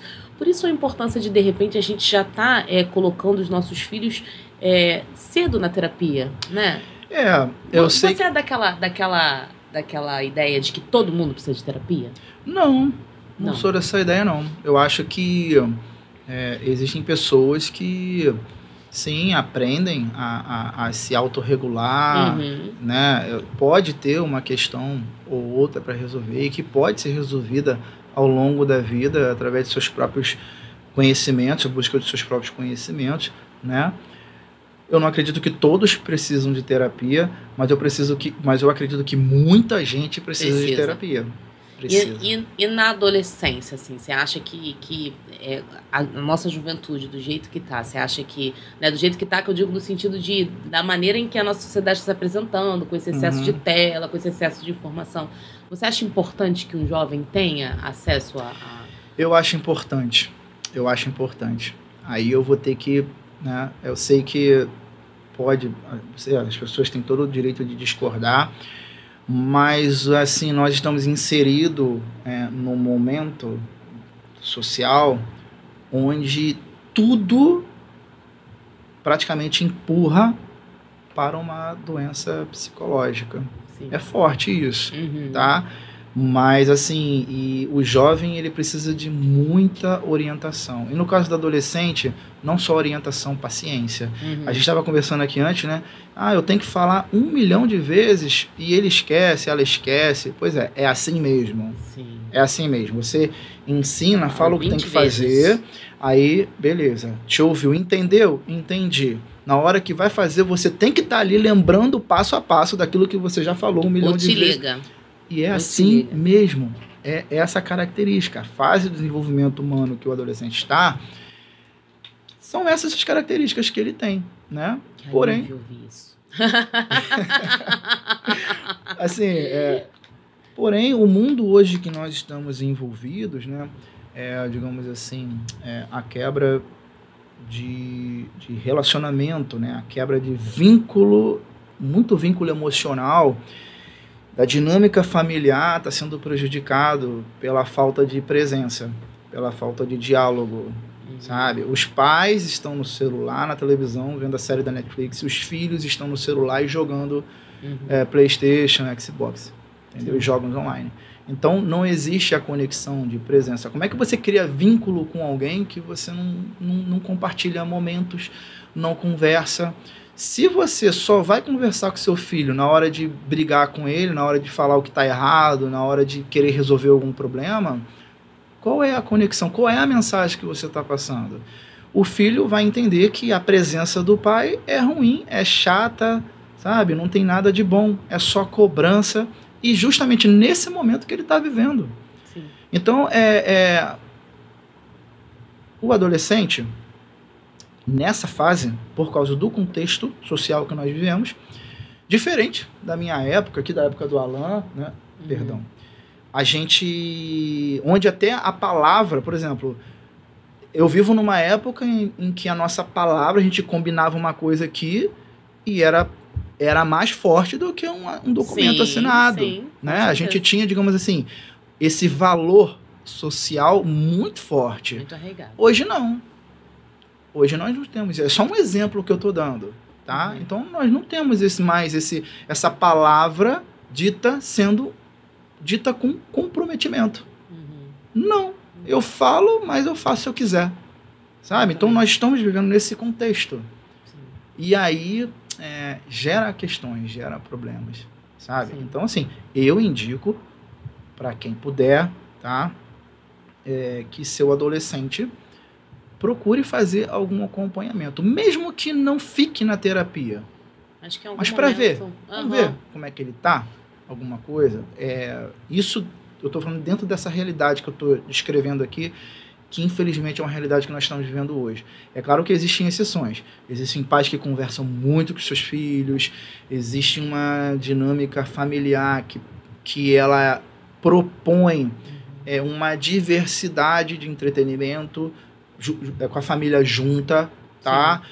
Tem pessoas que querem que se sentem à mesa, querem que converse, sabe? Sem fone, sem celular, que tem aquele momento, aquela interação, saem para passear, fazer as coisas, vivenciar as coisas juntos. E principalmente desenvolver, gente, ó, o teu filho, a tua filha adolescente vai chegar para você, vai falar, se ele estabelecer esse vínculo de confiança, pode te falar o maior absurdo do mundo. Haja naturalmente. Cara de paisagem. Acolha. Acolha. Isso não é definitivo, isso é transitório. Isso faz parte da formação. É igual o bebê. Tá aprendendo a andar.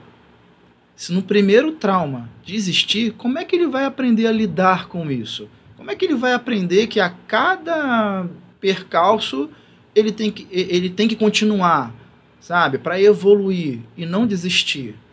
Então, a formação, ela é importante. Formação demora, processo demora, como eu falei, processo dói. Não processo, só o processo terapêutico, onde a gente vai buscar uma cura para algumas questões, mas o processo de formação também dói. É sacrifício, é chato, precisa de paciência. Sim. Tá? Então, gente, é isso. É isso. É a vida sendo vida. É a vida sendo vida, exatamente. E agora olhando um pouco mais para a vida de fé, né? Como discernir, né? Se a gente se aquela pessoa está vivendo ali uma batalha espiritual ou de fato algo psicológico a ser resolvido. Isso aí é como se você estivesse colocando assim, a ciência versus fé, mais ou menos. Isso. É onde você quer chegar? Mais ou menos. Senhora repórter? Entendi. Então, olha, vamos lá. Primeiro a gente precisa entender uma coisa, tá? A fé, pelo menos dentro da Igreja Católica, nós somos incentivados a caminhar junto com a ciência. Sim. Tá? Nós somos incentivados a isso. Uhum.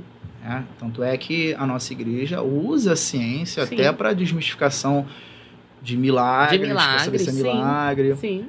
A pessoa está com alguma questão, né? Às vezes tem um aconselhamento espiritual com o padre. O próprio padre fala, procura um psiquiatra para você se cuidar. Então, nós caminhamos, sim, junto com a ciência. O contrário já é complicado, né? A ciência, ela não costuma caminhar muito com as questões da fé. Tudo bem, eu entendo, né? Inclusive, eles não gostam muito quando algumas coincidências, quando eles descobrem cientificamente alguma coisa que já estava lá escrita há muito tempo. Eles não gostam muito disso, não. Mas acontece. Sinto muito, acontece. Né? Então, vamos lá. A pessoa está com alguma questão. Né? Ela pode procurar, como eu falei, né, os dois meios. Ela pode procurar um aconselhamento espiritual com o padre, ela pode procurar um psicólogo. Não tem problema algum. Agora, dentro dela, né, é que está a situação. A fé, dentro de nós, ela faz parte de nós. Sim. Um psicólogo que vai olhar, que vai estar com um paciente onde a fé, a doutrina, a religião faz parte dele, é ele. É óbvio que isso pode estar funcionando de uma forma não muito saudável. Acontece. Tá? Tudo que não é muito revelado e fica no campo muito da crença, de ideológica e tal, a fé não é isso não. Tá? A fé é algo mais de sentir a presença, de experiência. Não é somente algo emocional e de crença ideológica, sabe? Eu costumo até dizer, assim, isso é um pouco também polêmico, vamos parar de crer em Deus. Por quê? Porque uma crença, ela pode ser modificada. Você modifica os fatos, você modifica, digamos assim, o direcionamento dos argumentativo, e você consegue modificar uma crença, algo que a pessoa crê, quadradinho, entendeu? Agora, quando você sente a presença de Deus, você tem uma experiência, você tem uma noção que aquilo dali é uma realidade, sabe? Então, é diferente, entendeu?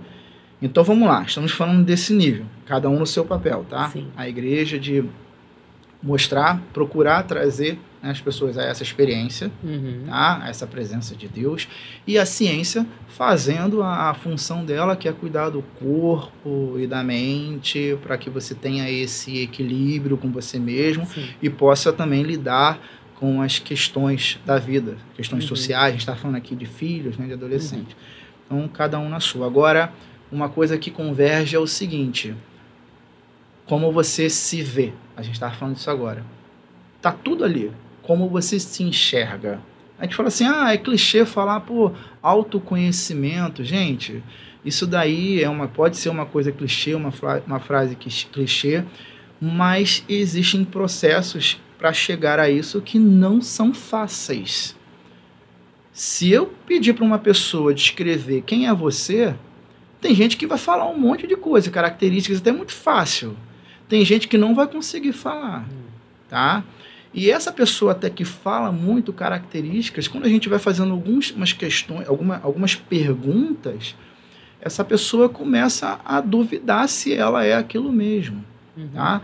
Porque às vezes ela está dizendo alguém que ela gostaria de ser, ou ela está descrevendo alguém da forma que as outras pessoas a veem, mas ela não sabe dizer quem realmente ela é, em essência, daquilo que é bom e daquilo que não é tão bom. Daquilo que é bom, onde não vai haver nenhuma interferência de alguém. O autoconhecimento, ele te blinda nesse sentido. Você se conhece, sabe ali o que você sente, a ponto de prever nas situações aquilo que você vai sentir, a tua dinâmica funcional até chegar no comportamento, né? Isso é se conhecer. E começar a entender por que também que você age assim, tá? É aquela explicação da TCC que eu estava dizendo. Nesse ponto, você entender estas questões, não vai ter ninguém de fora que vai tirar isso de você. Você sabe o que você sente, o que você tem de pensamento diante de uma situação. Essa é a sua essência.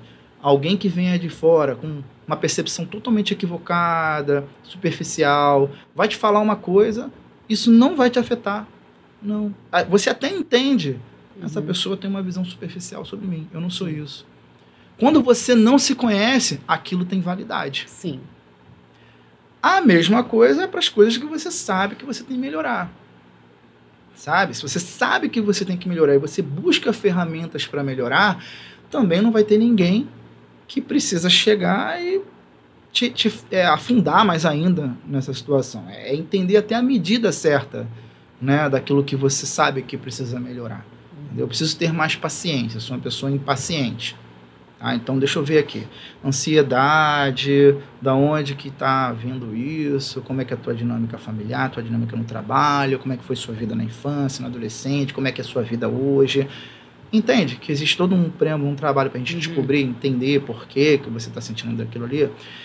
Então, assim, ao mesmo tempo que parece muito simples, né? Não é. Tudo que envolve ser humano é extremamente complexo. Até porque tudo pode mudar. Né? Outras áreas científicas cobram de nós, psicólogos, resultados, digamos assim, que caibam num gráfico, onde você tem que mostrar aqui um gráfico certinho de número, mas como é que você vai fazer isso com um ser humano que é totalmente subjetivo? Que muda de sentimento conforme as circunstâncias vão mudando. Às vezes as circunstâncias mudam, a mesma coisa, uma pessoa pode ter o mesmo sentimento, ou muda o sentimento, muda o pensamento, sabe? Tem uma influência daqui, influência dali, às vezes tem uma doença, às vezes tem um aprendizado, às vezes tem um déficit cognitivo. Então são muitas subjetividades que precisam entrar, sabe, nesse contexto. Então, temos que ter um equilíbrio, sabe? Não vai resolver todas. Se você é uma pessoa que acredita em Deus, tem uma fé e segue alguma religião, não vai depositar todo e completo o seu bem-estar universal somente nisso. Busque a ciência. Deus capacitou o ser humano a ter esse conhecimento. É aquela história, né? Eu estava lá me afogando e queria que Deus me puxasse no milagre. Não, a boia pode ser a ciência. Aquela boia que você está recusando pode ser a ciência, pode ser um psicólogo, pode ser uma psicóloga, pode ser um terapeuta, pode ser alguém capacitado que possa te ajudar. Se você tem um entendimento disso, fé, assim, Deus mandou o psicólogo certo para mim. Sim. É como eu vejo o meu caso, por exemplo. É isso. Eu aceitei de primeiro. E assim, a gente vê muitas pessoas falarem, né? Que às vezes a gente fala, procura uma terapia, procura... Eu sei que eu tenho uma amiga assim. Se ela assistir esse episódio, ela vai saber que eu tô falando dela. Vai, procura psicóloga. Ela fala, mas eu tô tão bem com Jesus. Não, eu só preciso de Jesus. Calma.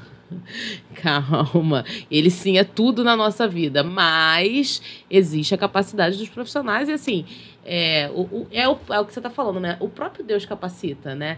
De acordo com a emergência que vai surgindo na nossa sociedade, com a evolução de nós enquanto homens, Deus ele vai capacitando novas pessoas para atenderem essas novas emergências. E isso também é acreditar. Sim. Né? Isso também é você estar numa terapia e entender que Deus ele também capacita aquele profissional que está ali para te auxiliar em questões que não, só a vida de fé de repente não daria. Né? Então, assim, é um pouco de maturidade também, né? De você olhar para a vida dessa forma, olhar para a sua vida de fé dessa forma. Porque eu acho que as pessoas acham que se elas procurarem uma terapia, elas estão desacreditando de que Deus pode. Muito pelo contrário. E você vê isso muito mais nas pessoas mais velhas. São pessoas que já têm uma caminhada mais longa. Essa minha amiga, ela é mais velha. E aí a pessoa tem aquela coisa de achar que, de repente, se ela tá buscando a terapia, ela tá deixando de lado a Deus, né? Ela tá... eu não sei qual é a idade da sua amiga, né? Mas assim... Mais de 60. Então. Olha, eu vou... Aí é outra abordagem, porque eu tava falando aqui de adolescente, mas quando a gente fala de pessoas mais velhas, né? Até idosas, são pessoas que naturalmente, assim, são um pouco mais resistentes, são um pouco mais teimosas, né? E assim, pelo menos a minha estratégia de vínculo terapêutico é realmente estabelecer um vínculo ali, sabe? Um vínculo afetivo. Porque se você for estabelecer um vínculo só técnico, digamos assim, para algumas pessoas funciona, tá? Mas para as pessoas mais velhas, elas não aceitam, elas discordam, elas, sabe, vão contra o pensamento, não aprendi assim, não é assim, não acho que é... Enfim. Então, a partir do momento que você tem um vínculo um pouco mais afetivo, de congruência e de reconhecimento de algumas carências, porque, assim, principalmente o idoso, ele tem uma necessidade muito grande de conversar, de passar as experiências dele, e às vezes não tem muita gente para ouvir. Sim. Né? Então, se você está ali, ouve e de alguma forma valida essas experiências, né, que realmente são experiências validáveis, tá? Assim, a psicologia é uma ciência fenomenológica, tá? Ela olha pro fenômeno, ela não olha para, assim, nós não somos uma ciência ideológica, tá? Nós precisamos olhar para o fenômeno. Qual é o fenômeno? O fenômeno é aquilo que o paciente traz, é aquilo e somente aquilo. Se ele sente aquilo e para você, vamos lá, para mim, Wagner, aquela circunstância em que causa um sofrimento para ele, não causaria um sofrimento para mim. Tranquilo eu passar por isso. Só que isso não entra no ambiente terapêutico, porque o ambiente terapêutico é daquela pessoa e somente daquela pessoa. Se ela sente uma dor, um sofrimento diante daquela situação, aquilo existe, é real, aquilo é o fenômeno. Não posso, a minha ideia, interferir naquilo, né? Lá no existencialismo tem tem um conceito que se chama epoqué, que é justamente o conceito de você se despir das suas crenças, se despir dos seus julgamentos, dos seus pensamentos, da sua visão de mundo, para poder atender aquela pessoa com qualidade. Você não pode deixar isso interferir. O que está ali é o mundo real do sofrimento da pessoa. E às vezes essas pessoas mais idosas, elas sofrem por isso. Às vezes o netinho ligou, o netinho não retornou a ligação. Sabe? Não me dá atenção. Eu fiz uma comida aqui gostosa, ninguém elogiou. Esse tipo de coisa. E sofre muito com isso. Sabe? Então, se você estabelecer uma validação nesse sentido e uma ligação afetiva ali, ele começa a te ouvir mais. Ele começa, às vezes, pode até fazer aquilo que você está propondo. Chega na outra sessão de terapia e fala assim, eu fiz o que você falou, me ajudou, mas eu já sabia. Aham. Eu já sabia. Tudo bem, não tem problema não. Eu sei que a senhora sabia. Mas se funcionou, a senhora tá bem, tá mais feliz, tá ótimo, é isso que a gente quer. É bem por aí mesmo, é bem assim mesmo. Agora vamos falar um pouco da tua estrutura familiar. Como é que é o Wagner pai?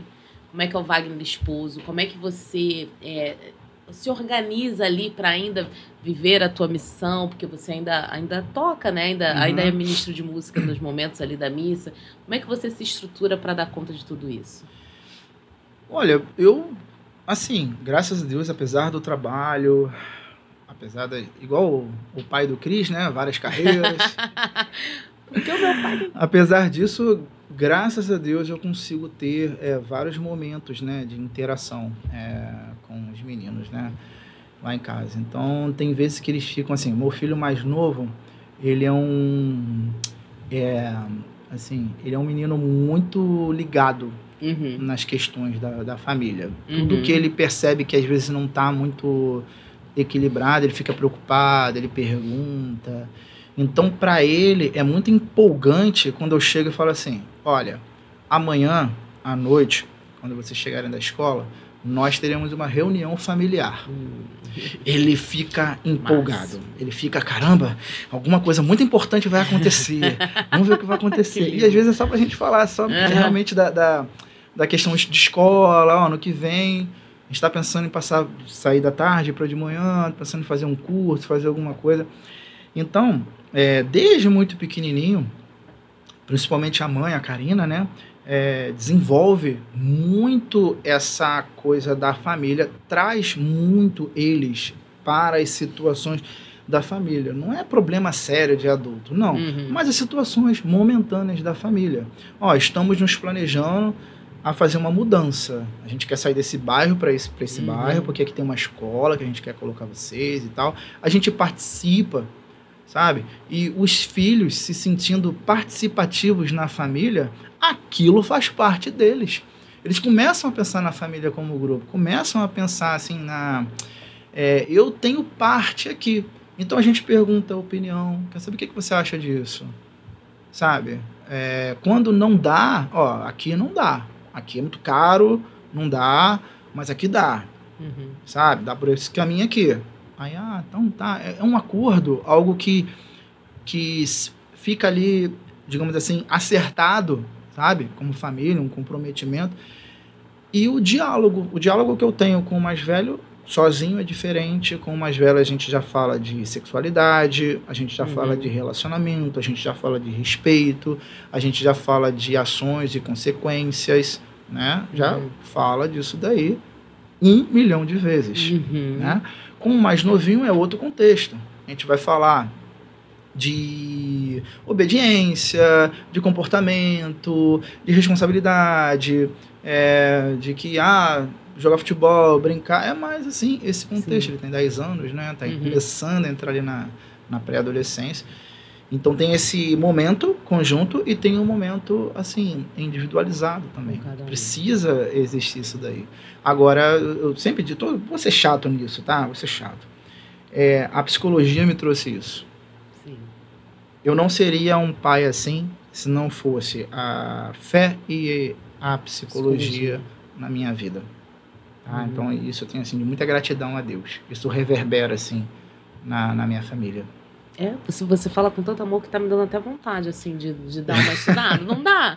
Quando a pessoa fala assim, com tanta vontade, você fica assim... Eu já gosto, tá? Eu já leio muitas coisas, até por ser jornalista, né? A gente lê muito sobre funcionamento da mente. Eu comecei a ler por causa, inclusive, do Dr. Augusto Cury, que eu falei aqui. Muito bom. Né? Porque ele é psiquiatra, e aí, uma vez eu tive esse contato com a teoria da inteligência multifocal, me interessei, e aí, meu esposo é um leitor assíduo dele. E aí eu comecei a me interessar por isso. Mas falando assim, me dá até vontade de estudar psicologia também. Sou suspeito. Bastante. Sou suspeito. Então, a gente está quase encerrando. Mas antes da gente encerrar, uma pena, eu quero te pedir um conselho como pai, um conselho como psicólogo e um conselho como ministro de música. Vamos lá. Bom, como pai, eu posso dizer o seguinte... seja presente tá? Seja presente. Procure ser uma presença agradável no meio dos seus filhos, tá? Da sua família.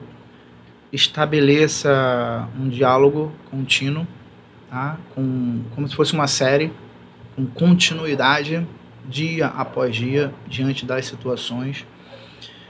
Muita paciência, tá? A gente está lidando com uma pessoa diferente da gente, tá? Que pode até uma coisa ou outra convergir de personalidade, mas é outra pessoa, é um outro tipo de pensamento e está em formação. Tá? Sempre pensa nisso, está em formação, está em processo.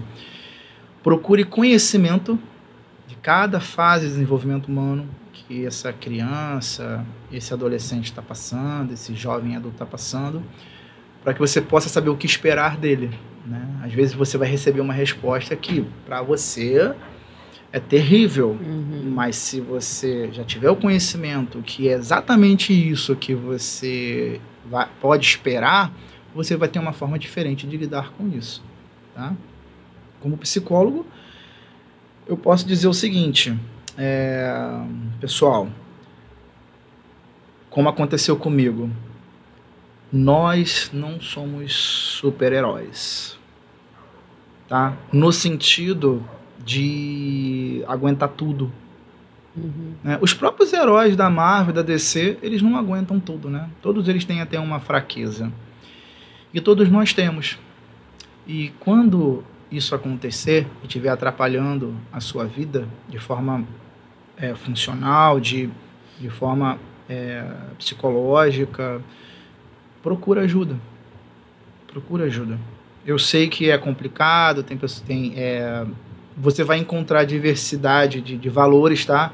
De psicólogos e tal. Eu costumo trabalhar olhando o lado social da pessoa, tá? Então, existem pacotes, existem coisas que a gente vai desenvolvendo justamente para facilitar a adesão das pessoas à terapia. Porque é importante, tá? É mega importante. Então, eu aconselho isso como psicólogo. Se observe, tá? Para um pouquinho de olhar ao redor, o que o outro pensa, o que o outro sente, o que o outro faz, e olha o que você faz, o que você pensa, o que você sente. Olha para isso e vê se isso tá legal. Se algum pensamento diário está te incomodando e você não consegue se livrar desse pensamento, se esse sentimento está te trazendo momentos depressivos durante o dia, se esse sentimento está te gerando um comportamento de impulso, né? E que logo depois você se arrepende, enfim, alguma coisa está desequilibrada aí. Então, busca essa regulação. Não fica com preconceito, não, achando que psicólogo é coisa de maluco. Não é. Gente, psicólogo não é coisa de maluco, não. Psicólogo é coisa de gente normal, que sente e que pensa. E que pensa na própria saúde, que pensa na própria vida, que quer o equilíbrio, né? Só quem quer o equilíbrio busca, né, a terapia, efetivamente. Né? E como músicos da igreja, estudem, tá? Eu vou até ia falar várias coisas, mas vou fazer uma parte aqui nesse estudo. Gente, o estudo não é só para você. Se você se propõe a cantar na igreja para fazer com que outras pessoas rezem, se você cantar mal, se você tocar mal, as pessoas não vão rezar. É simples assim. Estudem, evoluam. Deus te deu um talento, não enterra, tá? Multiplique esses talentos, tá? E procure, sim, assim, eu dou esse conselho porque faz parte de mim.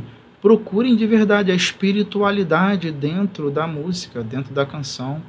Avaliem, olha, aí a gente entra em conflito, né? Mas avaliem as músicas que vocês vão cantar, tá? Não é toda música de determinadas pessoas que são cristãs que são músicas corretas para a gente cantar, tá? Estão fora dos ensinamentos, estão fora da doutrina, trata muito de sofisma, de coisa que, enfim, parece de verdade, mas não é verdade. Avaliem as músicas que vocês vão cantar, tá? Se você quer ter uma conexão oracional com a música, É importante você saber qual música você vai tocar. Tudo isso é responsabilidade. Tá? E responsabilidade é profissionalismo. E não tem problema você ser profissional e cantar para Deus. Tem gente que, separa isso. Não, você pode ser profissional, cantar para Deus. E até melhor. Deus te capacita profissionalmente até para que você possa fazer um bom trabalho. Porque esse trabalho é para você, te completa como pessoa, sim, te satisfaz, tocar é bom, é gostoso, sabe? A gente se sente bem, só que existe a responsabilidade do outro. Pensa no outro. Deus está usando o teu dom porque Ele também está vendo a vida do irmão ali. Sim. Então, basicamente, eu acho que é isso. É isso. Então, agora fala para mim um versículo bíblico que marca a tua vida. Olha, eu cantei aqui o Salmo 90. Eu gosto muito do Salmo 90. Né? Fiz até essa música aí. Fiz não, né? Peguei o Salmo e musicalizei. Musicalizou. Mas tem um versículo em Romanos 12, 21, que ele fala assim, não te deixes vencer pelo mal, mas vence o mal com o bem. Sim. Então tem duas coisas aí. Primeiro é que você precisa ter uma resistência ao mal. Não te deixes vencer pelo mal. O mal vai chegar, resista, resista, resista. E a cereja vem depois. Mas não só combata o mal com o bem, né? Use o bem para combater o mal. Não use o próprio mal, tá? Então, tem até uma frase assim de Gandhi que dizia: se você quer lavar lama com lama, não adianta, né? Então, para você combater o mal, use o bem. É um desafio. É um desafio absurdo. Sim. Porque você tem que negar a si mesmo, os seus ímpetos, tá? Todo mundo fala assim, eu vou orar por você. Mas não reza não. Isso é mentira. Fala isso como um argumento, sabe? Mas é de verdade. A gente precisa orar pelas outras pessoas que estão nos atingindo de alguma forma. Rezar por você, para que você tenha discernimento, às vezes, de saber lidar com o outro. Enfim, é isso. Amém. Então, infelizmente, estamos encerrando aqui o nosso episódio de hoje. Tivemos o prazer aqui de receber o Wagner, né? Ouvimos muita história boa, ouvimos sobre vida militar, sobre família, sobre fé, sobre psicologia. Eu estava aqui encantada, gente. Eu amo ouvir falar sobre psicologia. E o Wagner traz isso de muito coração aberto. Então, assim, foi muito gostosa essa conversa. Wagner, muito obrigada. Antes da gente encerrar com mais uma música, que claro que se a gente começou com chave de ouro, a gente vai fechar com chave de ouro, segura aí.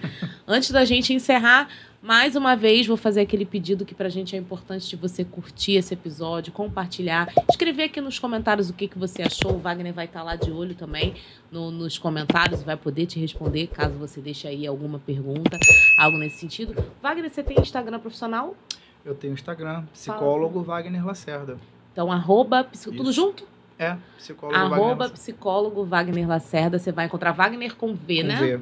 Tá, a gente bota lá na legenda, na descrição do vídeo, a gente coloca aí o _do Wagner, para se você quiser segui-lo, quiser acompanhar aí um pouco mais do trabalho do Wagner. E também, siga-nos também nas redes sociais, no Instagram, @parresia_oficial, e nas demais redes, tudo junto, Parresia Oficial, TikTok, a gente tá em todos os lugares, tá, gente? A gente tá tentando levar a palavra aí, assim como o Funtoxim, para todos os lugares, né? E a terça-feira, para quem eu acabei de esquecer de falar no início, mas terça-feira a gente tem um encontro marcado no programa Semente dos Verbos, às 21 horas, ao vivaço, tá? Não é gravado, como aqui os episódios do podcast, então você vai ter um encontro com o Alan, para quem não conhece o Alan, vai ter um encontro com o Alan toda terça-feira, às 21 horas, no programa Semente do Verbo, tá bom? Para encerrar, vamos para mais uma música? O violão. Olha... essa canção, né, que é uma canção que está no YouTube, ela se chama O Que É Real. Se você botar lá, Shekinah, O Que É Real, você vai ouvir essa canção. Eu pensei nela porque aqui, né, o nosso papo, acho que ela vai fechar muito bem. E, assim, eu fiquei muito feliz, né, de vir aqui, e principalmente com o nome que vocês dão ao projeto de vocês, Parresia, que fala de ousadia, que fala de coragem, né? E a gente dizia da proposta vinda, né, de Cristo, de ter essa coragem, de ter essa ousadia, e que depois os filósofos, ao longo dos anos, foram só, assim, praticamente confirmando isso. Existe um filósofo chamado Søren Kierkegaard, que é um filósofo dinamarquês. Ele é pai do existencialismo, e ele tem uma frase muito famosa que falava assim, não ousar, aliás, ousar é perder o equilíbrio momentaneamente, não ousar é perder-se, ou seja, definitivamente. Sim. Então, parresia não é um conselho, é uma necessidade. Vamos ser ousados. Vamos lá.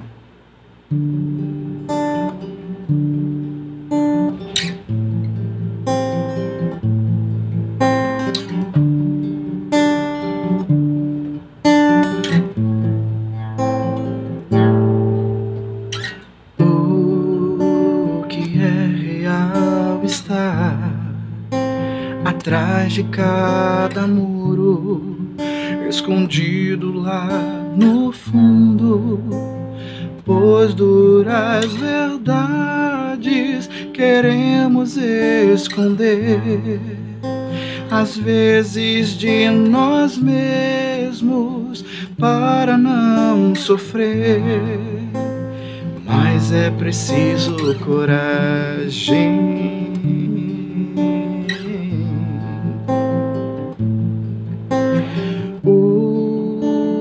Que parece belo pode ser por um instante o imediato,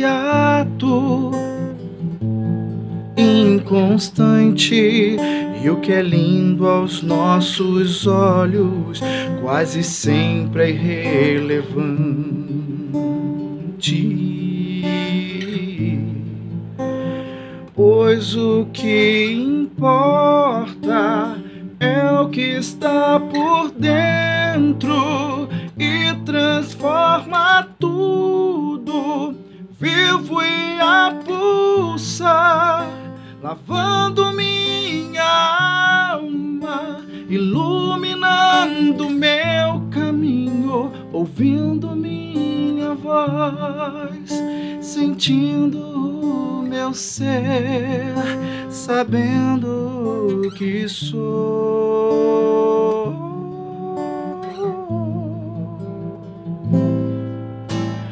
O que parece belo pode ser por um instante, o imediato acaba sendo inconstante, e o que é lindo aos nossos olhos quase sempre é irrelevante.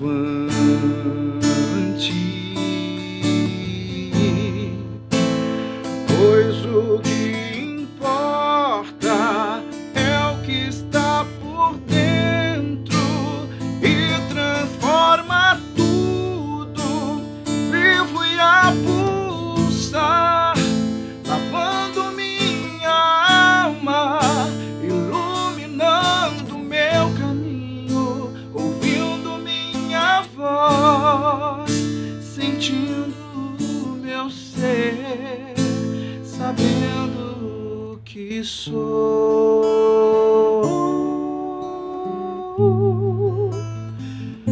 o que sou. Ai, que lindo! E assim, então, nós encerramos. Mais uma vez, Wagner, muito obrigado pela sua presença, pela sua disponibilidade. Alan tá ali, ó, batendo palma. Muito obrigado pela sua disponibilidade, pela sua presença e por falar por nós, como você disse, né? Parresia, né? Com muita parresia, com muita coragem, trazendo aqui um pouco da sua vida, da sua história pra gente. Tá bom? Eu que agradeço demais. Valeu. Então, para você que ficou com a gente até aqui, muito obrigada por nos acompanhar. Não se esqueça de voltar nos episódios anteriores para ver o que a gente está produzindo para vocês. E até o próximo episódio. Tchau, tchau.